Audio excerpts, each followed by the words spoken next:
Cette vidéo est sponsorisée par Konami. Bonjour à tous, j'espère que vous allez bien, j'espère que vous avez passé une agréable journée. Pour ma part, cette journée et cette fin d'année ne peut être meilleure puisque on enchaîne les avant-premières après Agov, après la collection rareté du 25e anniversaire qui vous a particulièrement plu, je le sais.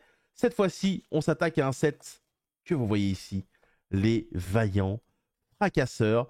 Je ne me suis pas spoilé, c'est un set qui est entre deux sets principaux. On a déjà vu pas mal d'archétypes émerger de ce genre de sets qui ont eu énormément de succès auprès des joueurs. Je pense à Runic, je pense à par exemple à Purely, plus récemment à Rescue Ace. Donc on va voir ce que Konami a à nous proposer. En voyant le nom de l'extension, les Vaillants Fracasseurs, j'ai tout de suite pensé à Fracas, le guerrier magique évidemment, qui avait été une des cartes qui avait été traduite, parce qu'avant on jouait que avec la carte anglaise, et qui avait été traduite, je me rappelle, en DR1 à l'époque, donc Sombre Révélation 1, et qui avait un peu choqué tout le monde, mais à mon avis, rien à voir. Il n'y aura pas du tout de Fracasse le guerrier magique là-dedans. On va s'ouvrir ça. De ce que j'ai compris, c'est 3 familles de monstres qui vont former chacun un archétype. Les Valmonica, les Memento et les Centurions, je crois. Si j'ai bien compris, j'ai essayé de me renseigner un peu. Et du coup, on va découvrir un peu ce qu'ils font, parce que j'avoue que autant je me suis renseigné sur les noms, autant sur ce qu'ils font. Pas vraiment. Voici le booster. J'imagine que cette illustration représente un monstre, évidemment, ou alors peut-être même une carte magique qu'on peut avoir dans le set. Et c'est ce qu'on va voir et découvrir tout de suite. Je ne sais pas du tout s'il y a des Quarter Century dans le set. Je l'espère. Oh, on commence déjà avec une carte assez sympa. Ce genre de set, j'allais le dire, est l'occasion d'avoir des rééditions de cartes qu'on a parfois du mal à avoir. Et Bagooska est une carte qui répond à cette règle, puisque c'est un X6-4 qui rentre dans tous les decks et qui permet de temporiser, puisque lorsqu'il est en mode défense, l'adversaire ne peut pas le cibler avec des effets de cartes. Et tant qu'il est en défense, tous les monstres face recto sont changés en position de défense. Et en plus de ça, les monstres en position de défense ont leur effet annulé. Donc c'est excellent. Oh, encore une réédition sympa. Fille fantôme alors, comment ça s'appelle en français? Cordoulier. Le Cordoulier effrayant. Donc très efficace en fin de temps lorsque vous jouez un tournoi par exemple, pour tout simplement gagner. Ange de Zera, monstre synchro qui date il y a très longtemps. Pioche et des très vieilles cartes en vrai. Tradition impériale. On est sur de la vieille carte là. Unité de ravitaillement. Alors là, on est vraiment sur de la très très vieille carte. Et du coup, phalange centurion. Donc vous le voyez. Donc les centurions en français s'appelleront les centures-ions. Comme le phare à on, évidemment. Cibler carte piège, cibler une carte monstre face recto sur le terrain, bannissez-la, et si vous le faites, durant la stand-by phase du prochain tour, invoquez spécialement le monstre banni sur le terrain de son propriétaire. Vous pouvez bannir cette carte depuis votre cimetière, puis cibler un monstre synchro centurion dans votre cimetière, invoquez-le spécialement, mais il perd 1500 points d'attaque. On ne peut utiliser qu'une fois les effets de ce genre de carte. Bon, écoutez, très bien. Archétype synchro, du coup, les centurions, si j'ai bien compris ce que ça représente, hâte de voir un peu ce que ça va donner. Alors, les sets qui sortent en général dans ce genre d'extension, des fois ils mettent du temps avant de... Oh, ça c'est très très bien pour les joueurs de Time Wizard 2010. Guerrier Colossal, une petite réédition qui fera plaisir. Ibicella, Lutea, monstre plante, Memento Miclan. Donc ça, les Memento, c'est le deuxième archétype présent du coup dans ce set. Si votre monstre Memento combat, votre adversaire ne peut pas activer de carte magie piège jusqu'à la fin de la damage step. Ça les transforme en dragon mirage, hein, globalement c'est le terrain. Si en plusieurs monstres que vous contrôlez sont détruits au combat ou par un effet de carte, vous pouvez cibler un de ces monstres, invoquer spécialement un monstre Memento de niveau inférieur depuis votre main ou cimetière. On peut évidemment utiliser cet effet qu'une fois par tour, et une fois par tour durant la phase, on peut cibler une carte magie piège Memento dans le cimetière et on la pose. Très bien. Pot de sorcellerie, très vieille carte aussi. Esprit protecteur Loaget et Valmonica Verchale. Donc ça c'est le troisième archétype.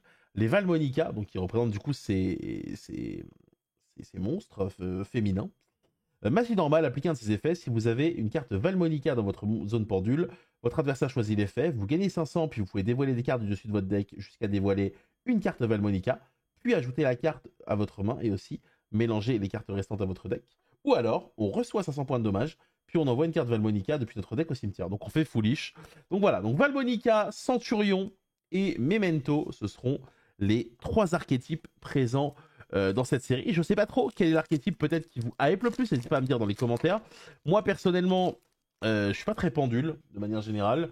J'aime beaucoup les synchros, donc j'imagine que mon choix par défaut se mettrait vers Centurion. Mais Ne pas sous-estimer. Oh, prêtre invocateur, très très bon aussi pour les Time Wizards 2010. Apophis, le dieu des marais. Guerrier colossal, donc on est vraiment sur de la très très vieille carte. Echatos, Arc Nemesis. Et Tatsuno Toshigo Memento Lin. Donc voilà, encore un monstre Memento. Je vous invite évidemment à faire pause et à les lire. Je ne vais pas tous les lire, mais on est encore une fois sur des monstres d'archétype. On lira quand même ceux qui brillent le plus, parce que vous nous connaissez, on aime bien ce qui brille évidemment. Ça, c'est la classique. Dragon à cornes, Mementolin. Donc on a les Memento et les Mementolins. Oh, Tikaboo. Il ne peut y en avoir qu'un, pardon, encore une réédition. Beaucoup de joueurs détestent ce genre de carte, mais beaucoup de joueurs, à contrario, aiment bien paralyser l'adversaire. Chaque joueur ne peut contrôler qu'un monstre de chaque type. Si un joueur contrôle minimum 2 monstres du même type, il doit en envoyer au cimetière jusqu'à contrôler un maximum un monstre de ce type. Très bonne réédition, je pense. Transmission synchro, clown, farceur, mage artiste. Le retour d'os, Mementolin. Apophis, le dieu des marais. Et véritable éveil centurion contre piège. Lorsqu'une carte magie piège ou un effet de monstre est activé, envoyez une carte monstre face recto depuis votre zone magie et piège au cimetière. Annulez l'activation et si vous le faites, détruisez la carte. Bon, on prend les contre-pièges, on aime bien. Ce que vous appelez dans le milieu des negates, n'est-ce pas? Les negates. On aime bien. Surtout si potentiellement, par un moyen X ou Y, on peut les ajouter depuis notre deck à notre main. Bagouska, décidément, avec une boîte, on est sûr d'en avoir beaucoup. Explosion encéphale, Mementolin. Danse de fracture, Mementolin. Alors vous voyez pas très bien parce que c'est des rares.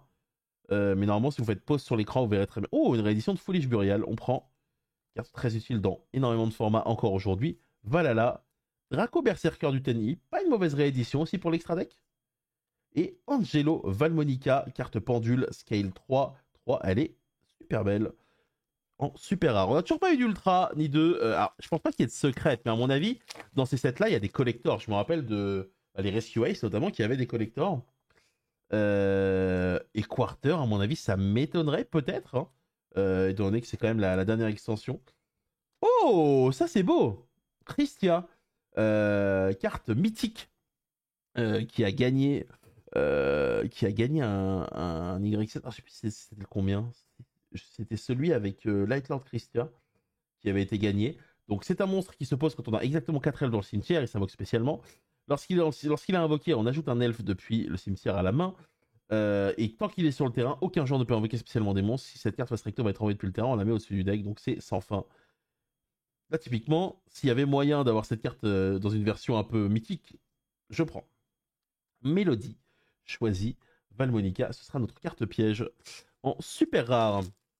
Donc ouais, donc plutôt Centurion pour l'instant de ce que je vois, parce que c'est synchro, mais j'attends de voir évidemment les cartes mythiques. Terraformation, toujours utile à récupérer, puisqu'on en joue pas mal dans nos decks, puisque les terrains sont toujours très très forts dans le jeu. Oh, Ange de loyauté des ténèbres, réédition sympa, donc le Dark Honest en anglais, Explosion encéphale, la fille fantôme et Zébufra, le païen saint valmonicain. Donc du coup, si j'ai bien compris, les Valmonicas sont un archétype lien. Alors attendez, je vous dis n'importe quoi, non? Je dis n'importe quoi, c'est un archétype pendule. Mais qui a des liens. Les Centurions sont des synchro, et du coup, le troisième, j'ai un doute. Eschatos, Archimédès, de toute façon, on va les découvrir ensemble, hein, les cartes. Je vous rappelle qu'on les connaît pas en avance, du coup, bah, on se doit de les découvrir en même temps que vous. Draco Berserker du TNI, Pioche évoluée et Valmonica Intonare. C'est un peu espagnol, un peu les noms espagnols. Italien plutôt, Intonare, Versace, Goce. C'est un peu à l'italienne. Ensuite, Maxime Granel, évidemment, l'attaquant de Saint-Etienne. Pas du tout Granel, l'empereur Makelord. Toujours cool pour les fans de l'animé qui regardaient Five Is. Oh, Ange de loyauté, c'est cool. Encore une fois, pour du Time Wizard 2010, le Valhalla Sanctuaire du Déchu, Terraformation, Ange de Zera et Dimono Valmonica. Donc on a une boîte pour l'instant qui est plutôt centrée Valmonica. On a plus de Valmonica et de Centurion que le troisième archétype. Plus que Memento. Après, j'ai l'impression que les Memento sont beaucoup en rare. Hein. On a eu beaucoup de Memento différents, mais plutôt en rare qu'en foil. Donc peut-être que Memento est plus facile à compléter. Là, on le voit, j'ai encore le terrain une nouvelle fois. Âme désenchantée abominable, ça c'est désenchaîné, pardon. Ça c'est pas mauvais. Désenchaîné est devenu un deck méta suite à Dune. Appel de lettre hantée, toujours sympa pour les decks rectro. Il ne peut en y avoir qu'un. Transmission. Et ici, on a. Oh, une ultra rare. Centurion Legacia. Un monstre synchro de niveau 3, 6, 9, 12. un synthoniseur plus un monstre non synthoniseur. Vos monstres avec maximum 2000 points d'attaque ne peuvent pas être détruits au combat. Vous ne pouvez utiliser chacun des effets suivants de Centurion Legacia qu'une fois par tour. Si cette carte est invoquée spécialement, vous pouvez piocher une carte, puis vous pouvez détruire le monstre contrôlé par votre adversaire avec la plus haute attaque. En cas d'égalité, vous choisissez. Durant la phase, vous pouvez placer un monstre non synchro Centurion depuis votre main au cimetière dans la zone magie piège comme piège continu face recto. Eh bien écoutez, je ne sais pas s'il sera simple à faire, mais en tout cas, il est classe. Je pense qu'on peut au moins se mettre d'accord là-dessus. Il est très très classe. Première ultra du coup de ce Boosters. Hop.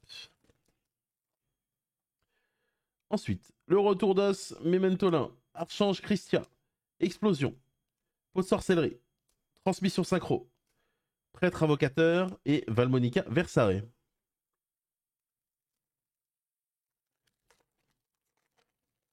Hop. Ensuite, unité de ravitaillement, Pot de sorcellerie, Fille fantôme, Prêtre invocateur, Dragon à cornes. Allez, faut que ça brille. Bon, ce sera un Timono Valmonica. C'est pas ridicule pour le coup. Alors, de la manière où mon micro est proche et tout, vous devez m'entendre ouvrir les paquets, vous devez entendre ce magnifique bruit de produits neufs qui glisse évidemment. Absolument terrible. Alors, fracture de gravité, gobelin, mémentolin. Vous voyez, ils sont en rare les mémentos. Donc, du coup, on les a plus en rare qu'en foil. Ange de loyauté, il ne peut y avoir qu'un. Sacrifice inutile et véritable éveil centurion qu'on a déjà eu. J'ai l'impression qu'on a pas mal de cartes en doublon avec un seul display. Ce qui est globalement une bonne nouvelle. Hein. Si on veut se faire un archétype, c'est un peu un des avantages des sets comme ça. C'est que c'est un peu plus facile de compléter les cartes. Puisque, de manière générale, vous allez avoir la majorité des cartes x2, x3. Alors évidemment, il y aura toujours une petite ultra ou autre qu'il va falloir récupérer. Mais pour ça, ça me paraît normal. Oh, levez-vous Centurion. On l'avait pas eu celle-là. Donc le terrain. Non destructible par des effets de carte de votre adversaire tant que vous contrôlez une carte Centurion monstre. Vous ne pouvez utiliser chacun des effets suivants de levez-vous Centurion qu'une fois par tour. Bon, c'est classique. Durant votre main phase, cette carte a été activée ce tour. Vous pouvez envoyer une carte depuis votre main au cimetière, placer un monstre Centurion depuis votre deck dans votre zone magie et piège, comme piège continu face recto. Si un ou plusieurs monstres sont invoqués spécialement, vous pouvez, immédiatement après la résolution de cet effet, invoquer par synchronisation un monstre synchro en utilisant des monstres que vous contrôlez, un monstre Centurion inclus comme matériel. Ok, donc ça facilite l'invocation de la niveau 12, ça. Très bien. Je me disais, mais attends, une niveau 12, c'est quand même pas facile à faire. Mais ça, j'imagine que ça va nous aider à le faire. Alors, Christia. Christia. Esprit, appel de lettre hantée, tradition impériale, Oizel, vitrail et sombrelal mémentolin. Donc voilà, il y a un memento en foil. Si cette carte est invoquée normalement ou spécialement, vous pouvez défausser une carte memento, puis cibler une carte magie piège contrôlée par l'adversaire, détruisez-la. Durant votre main phase, vous pouvez détruire une carte, un monstre memento que vous contrôlez. Si vous le faites, invoquer spécialement un monstre memento de max niveau 3 depuis votre deck. Il a pas l'air mauvais, lui. Ça a l'air d'être assez polyvalent, le côté détruire une magie piège, puis derrière, invoquer ce qu'on veut. On se libère le terrain pour faire de la place. Bien que maintenant, à part un perm, il n'y ait pas forcément énormément de magie piège. Peut-être un jour, on reverra ça et on connaîtra ce que c'est. Apophis, Ange de Zera, Granel, Gobelin et rythme suivi. Valmonica. Oh, j'aimerais bien avoir. Alors, il n'y a pas de secrète, mais une petite collector. Dans ces boîtes-là, j'ai jamais eu de collector. Après, j'avoue que je sais pas du tout quel genre de carte va être collector dans ce genre de set. Fille fantôme, fracture de gravité, pioche évoluée, granel, unité de ravitaillement, ange de Zera et mélodie choisie. Valmonica. Hop. Beaucoup de pièges dans l'archétype Valmonica, j'ai quand même l'impression. Ce qui est assez étonnant en soi dans un archétype pendule. Prêtre invocateur. Appel de lettre hantée, guerrier colossal, pot de sorcellerie, Eschatos. Encore une fois un ticabou. Oh, une ultra, Valmonica Shelta. Alors, carte magie normale, appliquez un de ses effets, sauf si vous avez une carte Valmonica dans votre zone pendule. Votre adversaire choisit l'effet. Gagnez 500 points de vie, puis vous pouvez placer une carte de votre main au-dessous de votre deck, puis piocher 2 cartes. Très bien. Recevez 500 points de dommage, puis vous pouvez ajouter une magie piège Valmonica depuis votre deck à votre main. Donc soit en tuto, soit on fait du 0, puisqu'on perd une carte, plus on perd celle-là, et on pioche 2. Et du coup, si on a une carte pendule, c'est l'adversaire qui choisit ce qu'on fait. Bon, ça me paraît pas mauvais. Pas forcément trop fort non plus, mais pas mauvais. Et j'imagine indispensable si on veut jouer l'archétype. Donc on prend cette petite ultra, même si nous, on est plutôt centurion, vous le savez. Hein. Clown farceur, âme désenchaînée, terraformation, pioche évoluée, les mémentolins, le valhalla et la lutine mémentolène. Memento, ça a l'air d'être assez facile à récupérer. On en a eu tellement différents. Alors évidemment, n'hésitez pas à faire pause hein, si vous voulez lire certaines cartes plus que d'autres. Je m'en doute que quand vous regardez les avant-premières comme ça, bah, vous avez envie de découvrir toutes les cartes. Mais l'idée, c'est que je ne veux pas non plus que ce soit trop long à suivre. Mais n'hésitez pas, les gars, j'essaye de faire en sorte que les textes soient lisibles. Draco Berserker du Memendi, Esprit, Lien Centurion, Magie Rapide. Placez un monstre Centurion depuis votre main au cimetière dans votre zone magie piège comme piège continu face recto. Si un ou plusieurs monstres synchro Centurion sont invoqués spécialement sur votre terrain, tant que cette carte est dans votre cimetière, sauf durant la damage step, vous pouvez bannir cette carte, puis cibler un monstre Centurion dans votre cimetière, placez-le dans votre zone magie continue face recto. Ok, ça m'a l'air très très bien ça. L'archétype a l'air effrayant parce que toutes les cartes nous permettent de poser des choses face recto dans notre zone magie piège. J'imagine que du coup il y a moyen de les utiliser pour synchro derrière. C'est un peu effrayant. J'ai l'impression qu'on est sur un archétype qui va faire énormément d'invocations. Donc évidemment qui sera peut-être sensible à des cartes comme Nibiru. Mais qui du coup potentiellement donnera un gros avantage en commençant.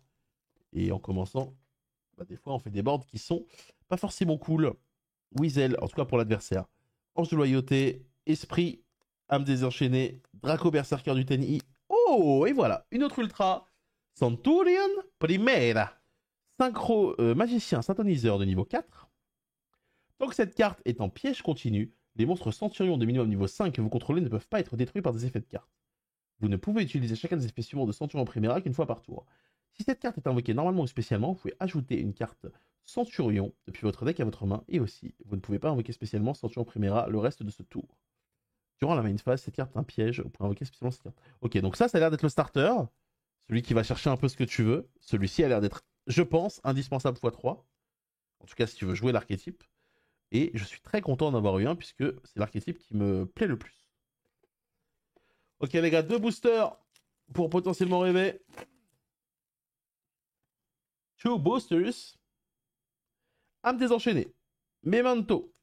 Transmission. Donc on a déjà eu 3 ultras, donc j'imagine que c'est la classique dans ce genre de boîte. Rythme suivi Valnonica. Sur 24 paquets, ça me semble ok. Alors c'est vrai que c'est un peu moins que sur les extensions un peu classiques. Mais vu qu'on a que des rares, c'est un peu comme ça que j'imagine que je vais vous compenser. Dernier booster, Ange de loyauté. Ibicella. Prêtre invocateur. Sacrifice inutile. Danse de fracture. Weasel. Et la phalange Centurion. On cible une carte monstre face recto. On la bannit. Si on le fait durant l'instant de bail, on invoque spécialement le bandit sur le terrain de son propriétaire. Vous pouvez bannir cette carte depuis votre cimetière. Puis si un monstre synchro Centurion dans votre cimetière, invoquez-le spécialement, mais il perdra 1500 points d'attaque. Eh bien, très bien. Bah écoutez, ce set a l'air vraiment très très riche. Puisqu'il nous permet d'avoir tout simplement des archétypes plus ou moins complets. Donc moi, ce qui m'intéresse le plus, c'est les Centurions. À vous de me dire, évidemment, ce qui vous intéresse le plus. N'hésitez pas à aller jeter un œil sur les vidéos des autres créateurs. Il y a pas mal de créateurs français qui vont ouvrir ce set. Quant à moi, je vais vous souhaiter une bonne journée. Pensez à vous abonner sur la chaîne YouTube si ce n'est pas déjà fait pour ne pas rater les prochaines AP. Et sur ce, je vous laisse en espérant vous revoir bientôt. Bonne journée à tous et merci encore une fois à Konami d'avoir fait confiance pour cette vidéo.